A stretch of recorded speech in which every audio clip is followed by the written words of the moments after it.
Nació en Rosario en 1974. Durante la década del 90 formó Mortadela Rancia, con quien grabó un álbum. Estudió cine en la Escuela de Cine Rosario. Compartió escenarios con Fito Páez, Guillermo Badalá, Charly García, Lito Nevia, entre otros. Como solista, editó 3 álbumes: Algo Vuela en 2004, Superiores en 2009 y 12 en 2011. También fue uno de los protagonistas de la película De quién es el Portaligas, dirigida por Fito Páez, en la que también fue productor musical del film. En 2009 participó en los festejos del Bicentenario de la Nación, tocando frente a una multitud. Hoy, en Destino Kamchatka, Gonzalo Aloras. Así fue que fuimos hacia el mar, a dedo, para respirar la inmensidad por primera vez. Aquellas noches... Por ahí, al principio, contar cómo empezó tu carrera, cómo empezaste en la música, porque tenemos entendido que antes estuviste estudiando cine. No, lo del cine fue una carrera complementaria a unos estudios que hice paralelamente a la música, pero empecé a estudiar cine en el año 96 y ya en el año 90 o 91, digamos, estaba haciendo los primeros demos de canciones, o sea que no, en realidad eso es posterior. Así que, pero sí, lo del cine estuvo muy bueno. De hecho me conectó y me abrió a todo un mundo paralelo, digamos, al de la música, que es el de las imágenes, los actores, los guiones, los directores. Estuviste bastante trabajando con eso, ¿no? Sí, digamos, a todo el mundo le gusta el cine, ¿no? Más o menos. Sí. Algunos más, otros. Pero digamos, básicamente el cine es un arte así muy completo, muy profundo, muy rico cuando está bien hecho. Entonces siempre me gustó el cine y me pareció que estaba bueno adentrarme un poco más en el universo del cine, más técnicamente, ¿no es cierto? Saber cómo es desde adentro, y también para tener herramientas y elementos no solo para hacer cine o video en algún momento dado, tener herramientas para enfrentar, porque inclusive cada vez la época se fue poniendo más visual, ¿no? Entonces cada vez todo está más relacionado a la imagen visual. No solo para eso, sino también para, por ejemplo, poder musicalizar, llegado el caso, imágenes, cortos, películas, ¿no? Como terminó siendo finalmente Con la del portal de quién es el Portaliga. Claro, que ahí inclusive actué ¿Y cómo fue eso? la música de la película. Y bueno, eso fue para mí también una manera de cerrar y de aplicar todos esos conocimientos incorporados, ¿no? Porque por un lado participé en todos los procesos de la película, porque obviamente estaba en ese grupo y trabajando con esa gente y con Fito y tal, y después finalmente la actuación, que me gustó mucho y que me gustaría retomar también, porque fue lo único que hice así en esa dimensión, digamos. ¿No estuviste trabajando con cortos o antes? Sí, pero digamos así un largometraje, película. que se proyecte en salas comerciales, eso fue lo único que hice. Y por supuesto que como tampoco no me muevo en ese medio, en ese ambiente, no han surgido otras cosas, digamos, uno no está en contacto con, Claro. Pero que me gustaría, sí, me encantaría poder seguir haciendo cosas por el estilo. Y así que bueno, eso fue una cosa paralela, pero que de alguna manera se fue, que me fue acompañando toda la otra cuestión más musical, y empecé a hacer música como todo el mundo, estudiando con algunos profesores, yendo a alguna escuela, haciendo algún perfeccionamiento con uno, con otro, viendo armonía aquí y allá, profesores particulares de guitarra, profesores particulares de piano. Terrible profesor de en Rosario, porque es la cuna de varios. Sí, eso, por varios suerte, eso puedo dar fe que si uno quiere aprender música en Rosario hay muy buenos músicos para hacerlo. Y De todos modos, Argentina es un lugar así muy musical, ¿no? A lo mejor en todo caso, según la región del país en la que vos estás, te vas a poder perfeccionar y aún vas a poder ahondar más en algún tipo de género musical que en otro, digo, el folclore, el tango, ¿no es cierto? El rock, el jazz, según por dónde te muevas. Pero de todos modos es un país muy musical, aunque no lo parezca. Sí, la otra vez cuando tuvimos la oportunidad también de hablar con Emilio y medio como nos contaba Emilio del Guercio, y medio como que nos contaba que él ponía a la Argentina musicalmente entre los mejores, por así decirlo, 5 países de lo que es de todos los géneros, ¿no? Folclore, rock. Y es un país muy musical, sí. De hecho, yo creo que deberíamos ponernos las pilas para, por ejemplo, cambiarle el nombre a los aeropuertos y que en vez de que se llame Ezeiza, que se llame, no sé, Yupanqui o Gardel o Piazzolla. Pero, por ejemplo, sí, ¿no? sí, Digo, sí. como tomando como referencia a esto que decíamos de otros países, Sí. por ejemplo Brasil, que le han puesto a su aeropuerto Antonio Carlos Jobim. Entonces te recibe cuando vos llegas desde afuera, desde otro país, llegás a Brasil y el que te recibe es Jobim, o mejor dicho, la música brasilera. ¿Cuáles fueron tus mayores influentes? Yo escucho mucha música todo el tiempo, pero por supuesto que las influencias, cuando se habla de influencias, generalmente uno se refiere a las primeras influencias. Digo, porque todo el tiempo uno está influenciado por lo que escucha y por lo que va conociendo, y eso te va modulando el camino y la manera en la que vos haces las cosas también.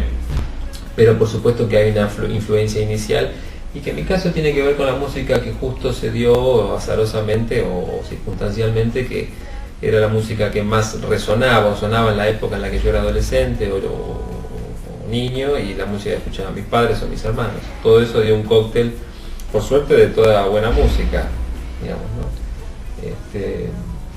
Y bueno, así que ahí está todo ese grupo de autores y compositores argentinos de rock de los 80, por ejemplo, o que tuvieron un momento de mucha difusión y mucho esplendor en los 80, que, bueno, los nombro todo el tiempo, pero son los que más o menos todo el mundo también conoce, ¿no? Fito, Charlie, Spinetta, Están plasmados. Calamaro, claro, y también Los Abuelos, y Virus, y Soda, y Sumo, y Los Redondos, y toda la música nacional, digamos, que sonó, sobre todo en la década de los 80, o que surgió ahí, o que eso fue lo que más me influenció, y después otras cosas que escuché desde siempre, como por ahí, y bueno, música de afuera desde ya, ¿no? Los Beatles me gustaron mucho, y Stevie Wonder, y Prince, y Frank Zappa, fueron como las cosas que más escuchaba cuando era chico, ¿no? Pero bueno, todo eso es como la base, ¿no? Después, ¿Y cómo es ir a tocar, o sea, llegar a tocar con una de lo que vos tenías como influencia, lo escuchabas desde tu casa, llegar a compartir un escenario con Fito, por ejemplo, y giras y... Y sí, no, es una experiencia increíble que está relacionada, como vos decís, a esa energía inicial que uno le puso de chico a algo, porque en definitiva yo lo que fui haciendo después, durante todos estos últimos 15 o 20 años, tiene que ver con la proyección de lo que fueron los primeros 20 años. O sea, como todo el mundo que se imagina, no sé, por ahí teniendo, no sé, o muchos alumnos y dando clases, y te proyectas así, y finalmente, bueno, haces una carrera y terminas siendo profesor de algo, Sí. o no es cierto, de qué decir, o bueno, automovilista, o futbolista. Es como ir, vos mismo te abrís el campo para donde... Sí, yo estoy convencido de que nada, si vos el día de mañana soñás tener una revista y ser director de una revista, y bueno, después lo sé. Sí, a mí se me fue bifurcando el camino, porque yo también empecé con la música y bueno, después a la larga... Es complicado, ¿no? El hecho del convencimiento de seguir con lo de la música. ¿En algún momento te plantaste y dijiste, no, la verdad que no me veo futuro en esto, o siempre le diste para adelante? No tuve esos momentos de... No, porque...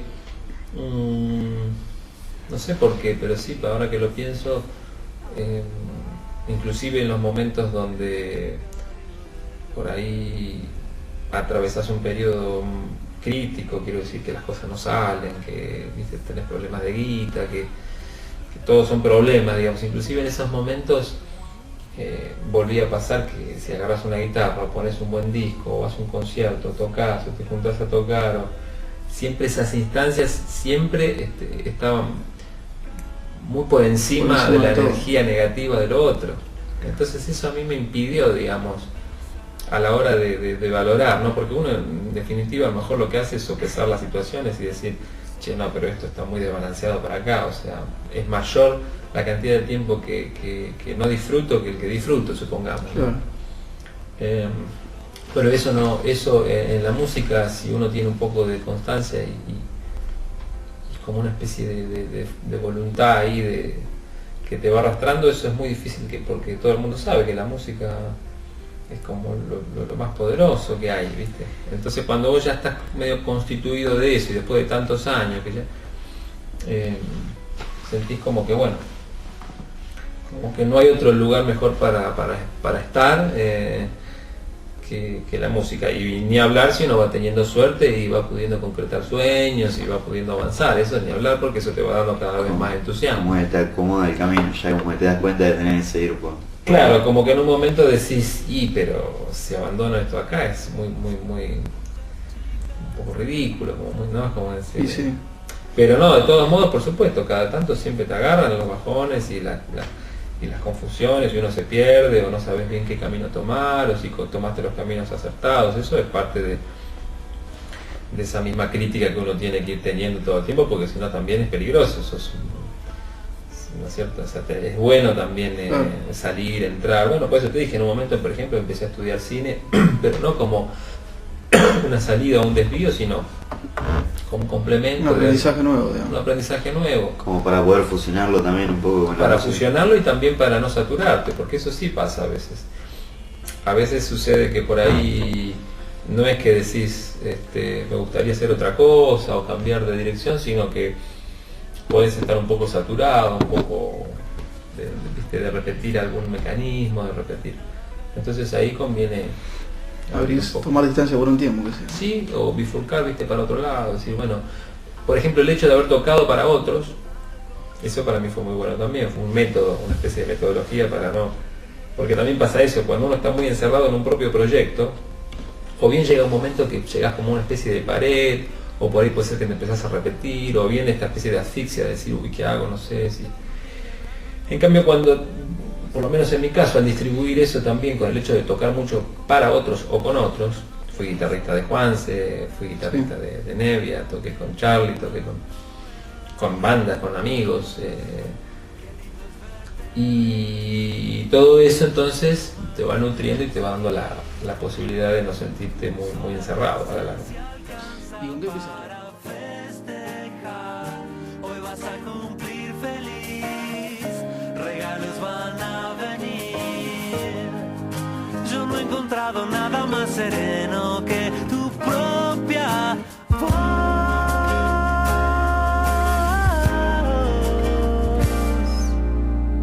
Cuando menos lo pensé, vos me dijiste algo al pasar. Te estaba esperando sin saber por qué. No sé si esto sucedía aquella noche en Navidad o fue justo antes de nacer. Qué lindo es verte reír.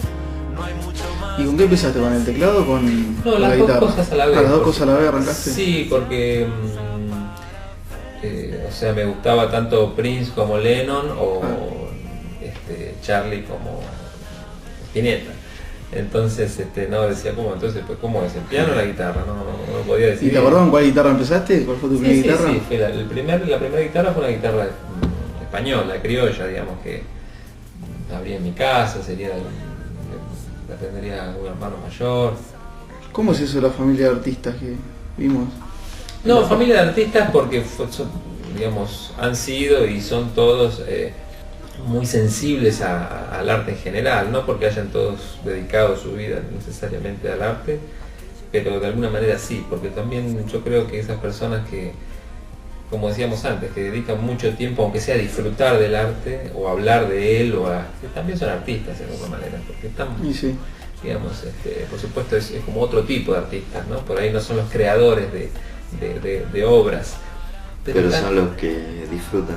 Los que disfrutan. O los que completan el círculo también, ¿no? Los que completan el círculo y los que terminan incentivando e influenciando. Porque fíjate, yo te digo, viste, siempre pasa que en el caso mío, de mis hermanos, Diego, mi hermano más grande, o Gabriela, bueno, Diego es músico y Gabriela es artista plástica. En el caso de ellos son los dos, han hecho un recorrido.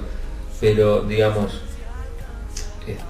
no necesariamente se han dedicado 100% a esa actividad. De hecho, mi hermana es docente y abrió una escuela de arte en el Bolsón, en el sur, y mi hermano ahora está terminando una carrera de arquitectura que había dejado colgada cuando era más chico. Quiero decir, hacen otras cosas también, ¿viste? Pero bueno, de todos modos, estar rodeado de tanto arte, de tan mi viejo, que toda la vida escuchó muchísima música clásica, eso también te va marcando. Así que hay un grado de artista también en el tipo que ama el arte. Me parece que, como decís vos, se complementa, cierra el círculo. Y es como un espectáculo, el escenario sin el público no es... Sí, pero es distinto porque en el público puede haber público que no le interesa el arte. Claro. Es público, digamos, Sí. va ocasionalmente, Sí. fue por una moda, fue por los amigos, fue porque había que ir, va porque... ¿Entendés? Sí. Sí, no, Me refiero al día a día, en esta cosa el de... que se sienta, te escucha un disco, ve las letras, más de eso. Busca de- otro disco y le gusta y lo sigue al artista y dice, uy, qué otra cosa habrá hecho, y va a la disquería, o bueno, lo busca, lo baja, el que va escuchando, no sé, ¿entendés? Como el que se adentra más en la cosa, no que vive la música más de Sí, fondo. cuando empecé a buscar, a mí me pasó mucho con muchos artistas, de conocer artistas y después empezar a buscar artistas que se relacionaban con ese... o sea, por ejemplo, no sé, me pasó en el caso del Flaco Spinetta, que tuvo millones de artistas que se relacionaban con él, y medio como también te va buscando, y por ahí personas que nunca hubiese llegado a conocer, las podés conocer porque grabó un disco con alguien, ¿no? Tal cual. Y también eso por ahí no todos lo hacen, qué sé yo. De hecho, a mí me pasa mucho que me escriben a veces, por ejemplo, eso que comentábamos antes en relación a mi colaboración con Fito. Che, te escuché una vez porque en un show de Fito. Yo estuve hablando con vos una vez, Claro. así más o menos, Claro. te entiendo. En Bahía Blanca, cuando presentaron Naturaleza Sangre. Pero nada, ahí cuando terminó el show, Mira. tenía 15 años. Así, no Yo creo- también, la primera vez que vi a Fito fue con Naturaleza, en el Teatro del Lago, allá en el bosque. ¿Dónde era? En el Teatro del Lago, Anfiteatro del Lago, que es un teatro al aire libre en el bosque, que vos también tocaste ahí. Sí. Creo que estaba Sergio Gardinelli también, Y estaba la Bala. banda Y Bala. completa. Pero no, a mí creo que la banda, no sé si porque lo conocí con esa banda o qué, pero me cuesta verlo con la otra banda, Fito. Sí, a todos nos pasa. Yo, por ejemplo, a Spinetta lo vi la primera vez con una banda conformada por J. Morelli, Guillermo Arrón, Javier Malosetti, el Mono Fontana Y época de Don Lucero, y por ahí. Chofi Faruolo. Claro, en la época de Tester de Violencia. Creo que fue eso lo primero que vi, me parece. Sí, pero estuvieron ahí, Testa de Violencia y Don Lucero tienen unos Bueno, años te quiero decir, diferentes. vi Claro, eso, y sí, también me pasó lo mismo. Después las otras bandas no me gustaban tanto. claro. Pero tiene que ver con que, lo mismo que decíamos antes, el primer encuentro que uno tiene con algo te marca mucho. Yo la primera vez que lo vi a Fito en vivo fue en Rosario, en una prueba de sonido, la primera vez que lo vi tocando, porque alguna vez lo había visto también ahí en alguna cuestión más urbana, sí, ¿no? Claro. Pero me refiero tocando, la primera vez que lo vi fue en una prueba de sonido y después en el concierto de ese show cuando estaba haciendo la gira o cuando estaba tocando el disco Ciudad de Pobres Corazones en el año 1987. En esa banda estaba el Tuerto Wills en la batería, Fabián Lionche en el bajo, Fabián Gallardo en la guitarra, Tweety González en los teclados. Y bueno, al día de hoy esa formación es una de las que más me gusta. Y yo de hecho después formé, o sea, digo, tiene que ver con una cuestión también de no solo de la banda y del disco, sino ahí sí ya tiene que ver con uno como espectador, es relacionarse eso con todo un momento de tu vida. Y después hay cosas objetivas, ¿no? Por supuesto, si no, me gusta más cómo toca la batería este tipo que Claro. el otro, ¿no? Sí, sí. Me gusta más cómo le queda a este bajista a Fito que otro. No, pero aparte yo creo que en el caso ese, que como que estamos hablando ahora ocasionalmente de Fito, creo que yo a Fito lo empecé a escuchar con Naturaleza Sangre. Y es como que después me calenté por conocer toda la discografía y creo que también fue un disco bisagra en lo que fue Fito, porque no venía de buenos discos después de Circo Beat, y creo que con Naturaleza Sangre la rompió. y ahora volvió Eso de fue vuelta. porque entré yo. Claro, no, sí. No, sí, aparte, no, era una buena ¿Vos formación. ¿Qué año entraste? Ahí en... Y yo, claro, yo, digamos, participé como en Es más, los me acuerdo arreglos. que cantaste un tema, no me acuerdo la cual, pero te dio el espacio ahí. Pero era tuyo, me parece. Sí, un tema de él. Sí. Que a mí me pareció escucharlo, pero no estoy seguro que sea. ¿Qué sería Otro Sol? Si te enamoras, es motival. Sí, yo me acuerdo que apenas lo escuché dije, yo estaba con un amigo y le digo, no entiendo, claro, pasa que era muy mezclado, eran como muchas situaciones en una canción. Y aparte yo era chico, ¿no? ¿Situaciones? Sí, era como que estaba mezclado, era como una fusión de situaciones que yo me Emotival. acuerdo. Puede ser. Porque dice Ana no está, después Jorge no sé Es- qué, Mirta sí, le pasa tal cosa. sí, esa. Epa. Y es como que yo, viste, medio como que lo miraba a mi amigo y digo, no entiendo mucho, viste, porque claro. Las situaciones. Sí, y aparte yo también era más chico No, y pero está mucho buenísimo lo que decís, porque no me esa es la calentaba. novedad del tema. Justamente, Claro. ¿no? A la gente que le gusta seguramente le debe gustar por eso, porque es una canción que en vez de estar hecha de la manera lineal Claro. y de que tiene un personaje que avanza y le pasan cosas, va saltando de una situación a otra de una manera medio esquizofrénica, sin relación entre una y otra, bueno, y eso era de alguna manera lo que yo también estaba ahí aportando. Viniendo más a tu carrera solista, ¿cómo es hacer el quiebre de decir, bueno, me voy a dedicar de lleno a... No, pero eso lo hice siempre, por eso te digo, yo desde el año 90 dije, bueno, me voy a dedicar de lleno a esto, y ya ahí, hoy por ejemplo, encontré un demo de un cassette con unas grabaciones así que rescaté de unos primeros demos, por eso te digo, del año 91, estamos hablando de cuántos años atrás, más de Sí. 20 años. Entonces ya desde ahí yo estaba dedicado a eso, y a hacer música, y a componer, y a cantar, y eso es lo que sigo haciendo, y lo que voy a seguir haciendo. Lo que pasa es que en un momento dado me empiezo a tocar con Fito, y bueno, entonces se me conoce así, Claro. y se lee la cosa desde ese lugar. Pero yo ya antes de entrar a la banda de Fito ya tenía disco, editado, con canciones, y ya venía haciendo... estaba Una banda en preparado. Rosario, ¿no? Como para la Rancia. De la Rancia. Es un trío que sacamos un disco que se llama Ciudad Paranoia, un disco que me gusta mucho todavía hoy. Una banda, por cierto, con la que inclusive tocamos hace unos meses, hicimos una vuelta en Rosario y volvimos a tocar ese disco ¿Y te escuchás vos? en Rosario. ¿Te escuchás o sea, a lo largo del tiempo volvés a escuchar tus discos? No, ahora por ejemplo lo de Mortadelo lo volví a hacer porque nos volvimos a juntar y tuve que volver a hacer los temas. Claro. Pero no, prefiero estar haciendo cosas nuevas o sea, usar el tiempo en hacer algo Claro. nuevo o bien escuchar a los otros, no, si no es una locura. ¿Querés contarnos del disco nuevo? Es un disco para mí también bisagra, como decías vos. Habría que ver eso de la palabra bisagra porque es un término, no sé de dónde viene, pero Sí, no, se entiende cuando claro, se yo como aplica. digo, me marcó un quiebre, Sí, lo digamos. entiendo, yo también lo uso, pero me quedé pensando en la palabra bisagra, que no es muy musical, ¿viste? Claro, Es decir, no, bisagra suena a... Al chillido de la puerta. Claro, pero bueno, Es más futbolero por ahí. bisagra. Un partido ¿sí? bisagra, ¿no? Ah, ¿sí? ¿Le dicen así? Sí, o no, es... Bueno, tomándolo al término digo que ¿por qué este disco sería un disco bisagra? Primero porque es una especie, un grado de perfeccionamiento de lo que yo soy o he sido hasta ahora, ¿no? Quiero decir, por cómo suena, cómo está grabado, tocado, los estudios, los micrófonos, los invitados, es como una especie de techo, si se quiere, ¿no? Pero de techo en ese sentido, es decir, no porque uno después no vaya a hacer algo que esté a la altura, sino porque realmente eso marca un nivel que inclusive estoy seguro va a ser apreciado recién como más adelante, ¿no? Eso a veces pasa también, no necesariamente porque esté adelantado, como a veces se dice, era un adelantado, no sé si por adelantado, pero sí sé que, digamos, tengo como la alegría esa de saber que, lo mismo que cuando hice Algo Vuela, que si Algo Vuela lo hice hace 10 años, y por más que no es un disco popular o conocido por todo el mundo, las personas que lo han ido escuchando, Es que hay que darle tiempo a los discos por ahí, ¿no? sí, sobre todo los míos parece ser.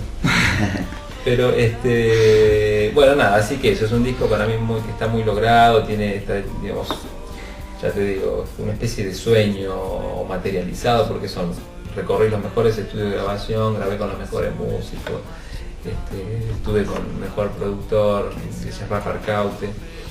A Así mí, que todo lo mejor. cuando agarré este tema me llamó, sin escucharlo, me llamó la atención Irán. Y después lo escuché y digo, ¿cómo surge el hecho de hacer una canción con ese nombre? Que por ahí, en este contexto es demasiado llamativo, ¿no? En el contexto que estamos viviendo a nivel mundial y todo eso, que haya una canción llamada Irán, Sí. y escrita desde acá por ahí. ¿Cómo surgió eso? Primero porque nosotros justamente ya, vos decís desde acá y habla de allá, y esa cosa, viste, que hoy en día a través de la televisión y de esta especie de furor y euforia que hay por los medios de comunicación masivos y esa idea de estar todo el tiempo conectados con todo, informados con todo, ese Irán finalmente ya para nosotros pareciera estar más cerca que, ¿no? Es decir, la misma información te pone todo el tiempo como si vos estuvieras ya ahí en ese conflicto y entonces en un momento dado se mezcla todo, se mezcla tu drama familiar con tu problema con tu chica, tu mujer o lo que sea, y a la vez sabés que hay un conflicto mundial y Estados Unidos invadiendo, metiéndose en otros países y las bombas que caen efectivamente en otro lugar, pero a la vez uno ve por la televisión.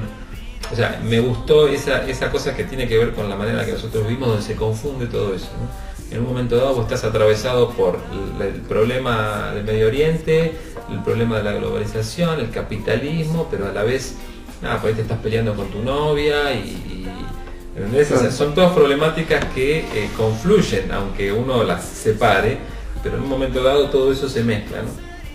Entonces me gusta hacer una canción que haga eso, que por un lado estás hablando de una separación, de alguien que ya no está y de una pérdida, no sé qué, y por otro lado también cosas que ya no están y otro tipo de pérdidas, como bueno, pérdidas por ahí a nivel macro. Nosotros por lo general hacemos, cada vez que tenemos oportunidad de hablar con alguno Sí. de ustedes, le hacemos elegir un disco en el que hayan participado Sí. y un disco en el que le hubiese gustado participar, sea desde uno de los Beatles hasta uno, no sé, del que se te ocurra. O sea, Uno que de los tuyos, sea solista o que participaste, por ejemplo, con lo de Fito, Sí. con Nevia, y uno de que te hubiese gustado participar, de que te hubiese gustado formar parte. Por más que tenga que reemplazar a Lennon en Let It Be, bueno, uno... Un poco utópico. Sí. Va con los sueños. Mira, participé en muchas cosas que me gustaron mucho, pero sin duda ahora que dijiste esto, haber sido parte de la paleta de colores que se usó para hacer Naturaleza Sangre, por ejemplo, siento que para mí fue y es muy importante, porque por lo que te decía al principio, una de las cosas que yo quería hacer cuando era más chico era eso. Entonces después cuando está concretado y después por ejemplo pasa el tiempo y ya hay otra generación como son ustedes que vienen y me dicen, no, yo lo primero que escuché, por ejemplo, ¿no? Y no solo eso, sino que además te gustó, digamos, ¿no? Porque también podría haber dicho, bueno, es un disco que me parece espantoso y ahí ya no sé si estaríamos hablando en los mismos términos, pero quiero decir, ese disco, por ejemplo, la participación mía ahí, como todo lo que implica el periodo de conflicto, pero puntualmente, ya que hay que elegir un disco, elijo ese porque me gustó formar parte y porque tiene mucho que ver con esto que decimos de cumplir sueños o avanzar etapas o superar cuestiones. Y el disco en el que me hubiese gustado... Mira, hay un disco que se llama You Must Believe in Spring, que es un disco de Bill Evans, un disco de jazz, Sí. en el que me hubiese gustado participar, pero no como músico, sino como asistente de estudio. Tenerlo tocando ahí, digamos. Tal vez el maestro, un cafecito, un poquito de agua, ¿no? Esa mano. Y estar ahí todas las sesiones de paso, ¿viste? Como para aprender un poco más. Y para haber visto esa grabación, la sesión de grabación de ese disco. ¿Sí? El disco se llama You Must Believe in Spring, debes creer en la primavera. El músico se llama Bill Evans. Y bueno, si lo buscan eso lo van a encontrar. Pero digo, por ejemplo, se me vino a la mente ese, ¿no? Es un disco muy íntimo, muy intimista, muy minimalista, así, de un trío de jazz tocando, ¿no? Pero de un músico así muy prodigioso, muy importante Sí, en todo lo que es el jazz. en todo lo que es el jazz. Pero justamente, viste, como experiencia, digamos, me hubiese gustado participar en ese disco, porque además a veces, usualmente los asistentes también aparecen, digo, en los discos, por eso digo Sí. participar, ¿no? Porque vos te compras un disco y aparece un nombre ahí chiquito, bueno, ese flaco estuvo ese día participando, ¿no? Una preguntita, volviendo Sí. a Naturaleza Sangre. Cuando lo hicieron, ¿ya estaban las letras hechas por Fito o eran sesiones que armaban letras? Él va haciendo todo ahí a la par, ¿viste? a veces tiene las letras terminadas, a veces las va terminando ahí sobre la grabación, y a veces también las hace al final de la música, ¿viste? Todos tenemos un método así un poco desparejo, si se quiere, para nada. Pero no, vos qué me decías entonces, sí. Sí, vos habías participado también en la escritura de las letras o solo arreglos. No. La única cosa que hicimos juntos, así con Fito, de composición, hicimos varias, pero digamos que se conoce y que fue editada, es la canción Hoy, se llama Hoy, que está en el primer disco, en Algo Bueno. La letra la hicimos con Fito, un poco letra de él, y la música la hice yo. Eso también estuvo bueno haber compartido. Pero todas las instancias que te tocan vivir junto a las personas que admirás mucho, te hacen nuevamente sentir que bueno, que sí, que valía la pena todo ese recorrido y todo ese esfuerzo, ¿no? El hecho de estar, por ejemplo, ahora recibí un mail de Lito Nevia que me ofrecía participar en un disco homenaje a Lalo de los Santos, que es otro músico rosarino muy importante, fallecido ya hace 10 años, un poco más. Y bueno, esas cosas también, que te tengan en cuenta, o poder, ¿viste? ¿Y te llamó para participar en el festejo del Bicentenario, no? Sí, Lito me llama todo el tiempo para participar en todo lo que él hace. Y eso también. Buena relación. ¿Y cómo fue tocar en los Bicentenarios, en el festejo del Bicentenario? Ahí en el festejo Bicentenario fue el día que toqué ante más gente, solo. Y ese día había presentes, creo que había 3 millones de personas, una cosa así. Y... ¿Te sigue temblando las patas o no? Ya está, por más que haya 3 millones. Ya... Mira, si ese día no me tembló, ya me parece que ya está, ¿no? Ya quiere decir que estoy endurecido al máximo. Pero creo que inclusive son momentos muy... En la historia del país ni hablar, es un momento, o sea, haber formado parte de ese acontecimiento ya está también en sí mismo. Y después, como cosa numerológica, si se quiere, el hecho de haber tocado solo con una guitarra para 3 millones de personas, no sé si le pasó a Bob Dylan, por ejemplo. Te quiere decir, sí, ¿no? Como jugando a esas cuestiones en las que de golpe uno toca, y además con el honor de haber hecho una canción del maestro Charly García, porque tiene una razón de fondo también esto, y es que en toda esa celebración él no iba a estar presente, no tocó ni se entonces me parecía hasta ridículo, digamos, que se estén celebrando 100 años, 200 años de la Argentina sin mencionarlo. Así que bueno, finalmente estuvo presente, por eso hice una canción de él, y cuando terminé por el micrófono dije, bueno, Charly García presente. Ahora, con Lito tocaste y con Charly también, con el Flaco, ¿tuviste la oportunidad de tocar alguna vez? Sí, está ahí, está en los videos dando vuelta, hicimos un programa de... el de Volver Rock, claro, sí, yo lo vi, que hicieron un tema rarísimo, es la medianoche, también un tema también. De Don Lucero, la época que la empezaste a escuchar. Por eso lo dijiste.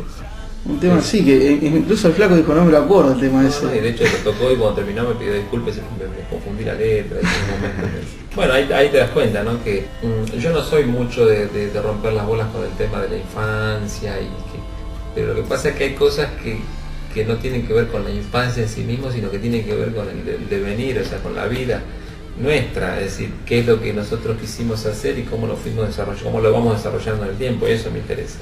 Por eso estas cosas, cuando decía, mira, entonces ahora entiendo por qué Spinetta lo llama para que esté en ese programa con él, y por qué hacen ese tema tan raro. Bueno, porque entonces ahí tiene toda una explicación, y por suerte ese recorrido, digamos, no tiene que ver como hoy en día, que cuando uno quiere entender algo, te lo explica fácilmente, porque todo en el fondo tiene una razón económica, de beneficios. Claro, va a ser este tema porque no sé qué, claro, lo llamó este tipo para que todo son decisiones en función de un rating, en función de y no son decisiones en función del corazón, que de última es lo que termina pegando más o resultando más en un aspecto, porque por supuesto que En la Medianoche debe ser el tema menos vendido en la historia de rock mundial. Y el disco menos escuchado, yo creo que es uno de los que menos repercusiones tuvo. Por eso te quiero decir, entonces ahí ves que no siempre coincide una cosa con la otra, y bueno, entonces como moraleja supongo que hay que volver a insistir en que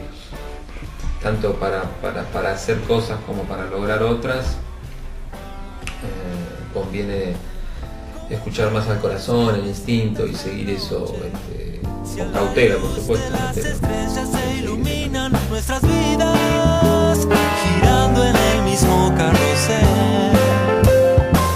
Como dices que no he dicho en palabras lo que no he podido con abrazos y miradas. Ahora que te besas con él, déjame entrar, no quiero salir, prefiero sentir que ya hay tres en el juego. Oh, déjalo entrar, no sabes salir.